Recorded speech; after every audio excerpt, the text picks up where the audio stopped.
Тој што ја погледнал кошничката, ќе види дека тоа се таму нема луксус. Беше спомнат хамбургерот дека еднаш во месецот четворочлено семејство да си купи хамбургер. Значи, одма ќе речете па не мора да јадат хамбургер. Зошто работниците да не можат еден работник да не може у месецот еднаш да купи хамбургер? Затоа што тоа веќе не е луксус, тоа е и потреба. Сама потреба е, значи...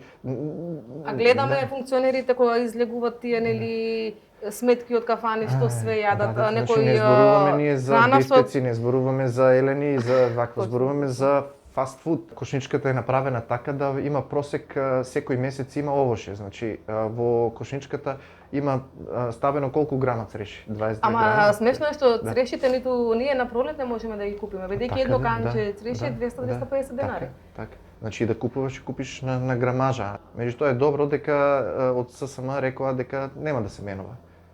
Па сега да видиме дали нема да се менува, окей, ама проблемот е што еве со синдикалната кошничка се утврдува колку нели човек треба да има примања и сега според тоа 2 минимални плати не ја достигнува синдикалната кошничка. И тоа е све во ред како анализа. Но што да се прави за да се дојде до таа сума едно 4-члено семејство да ја добива месечно? Значи тоа се околу 1000 евра, мислам дека некаде. Да, 60 плюс со кирија, нели, 2000, беше 75.000 и нешто, да.